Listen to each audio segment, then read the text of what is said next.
प्राचीन भारत की भूमि महान संतों, ऋषियों और तपस्वियों की जन्मस्थली रही है।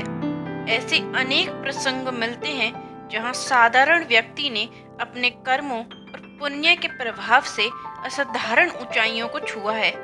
यह कहानी भी एक ऐसे ही किसान की है जो अपनी सरलता, निष्ठा और पुण्य कर्मों के कारण एक महान ऋषि बना।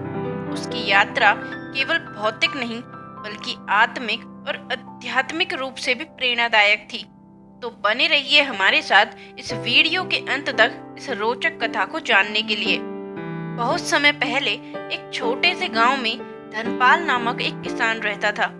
वह अत्यंत परिश्रमी, ईमानदार और सत्यनिष्ठ था। उसकी छोटी सी खेती थी जिससे वह अपने परिवार का भरण पोषण करता था। लेकिन धनपाल की विशेषता यह थी कि वह अपने स्वार्थ से अधिक दूसरों के हित की चिंता करता था।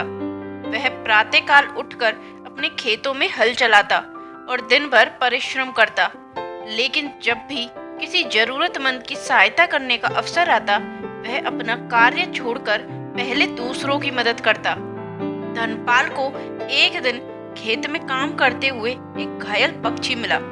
उसके पंख टूट चुके थे और वह दर्द से कराह रहा था। धनपाल ने उस पक्षी को उठाया, अपने घर ले गया और उसकी सेवा करने लगा। कुछ ही दिनों में पक्षी स्वस्थ हो गया और उड़ने लगा। जब वह पक्षी उड़ा तो ऐसा लगा मानो प्रकृति भी धनपाल के इस पुण्य कर्म पर प्रसन्न हो गई हो। इसी प्रकार गांव में जब भी कोई भूखा होता, धनपाल अपने हिस्से का भोजन भी उसे दे देता। एक बार उस गांव में अकाल पड़ा, लोग भूखे मरने लगे। तब भी धनपाल ने अपनी बची हुई फसल गरीबों में बांट दी।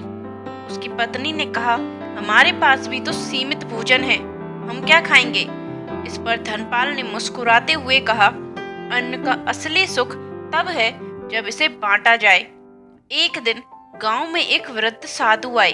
वे भूखे प्यासे थे, लेकिन किसी ने उनकी मदद नहीं की। धनपाल ने उन्हें ससम्मान अपने घर बुलाया, उन्हें भोजन कराया और आराम करने की जगह दी।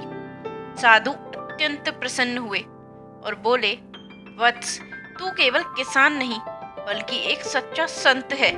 तेरी सेवा, त्याग और परोपकार की भावना तुझे एक दिन ऋषियों की श्रेणी में लाके खड़ा कर देगी।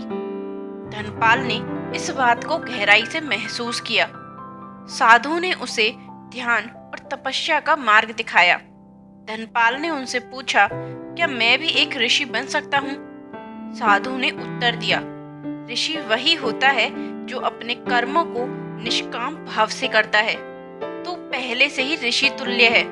अब समय है कि तू अपने आत्मज्ञान को जागृत करे।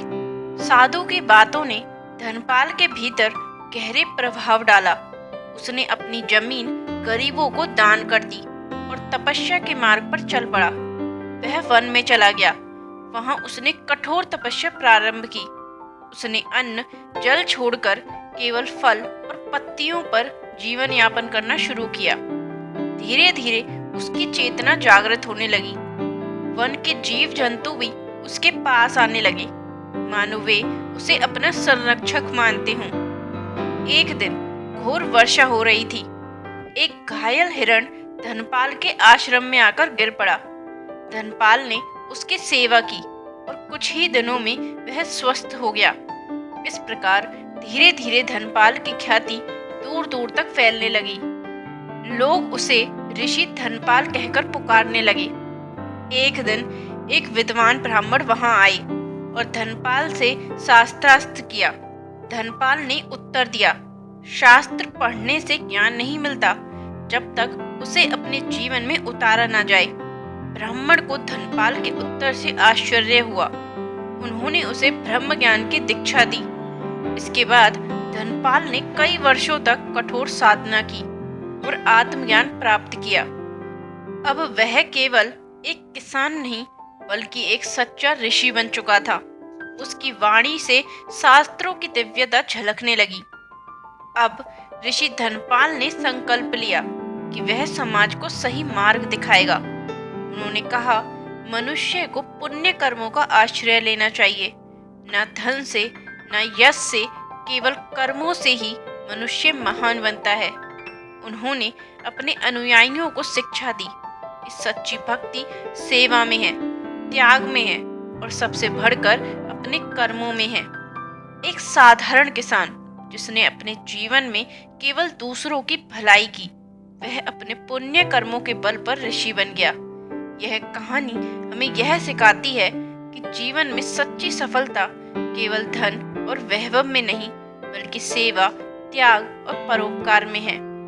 अगर हम भी अपने कर्मों को निष्काम भाव से करें, दूसरों की सहायता करें और सत्य के मार्ग पर चलें, तो हम भी अपने जीवन को महान बना सकते हैं। तो दोस्तों, अगर आपको यह कथा और हमारी वीडियो पसंद आई हो तो इसे लाइक करें, अपने परिवार और दोस्तों के साथ शेयर करें। ऐसे ही रोचक कथाएं सुनने के लिए हमारे चैनल को सब्सक्राइब करें। मिलते हैं एक और नई वीडियो के साथ। जय श्री कृष्णा।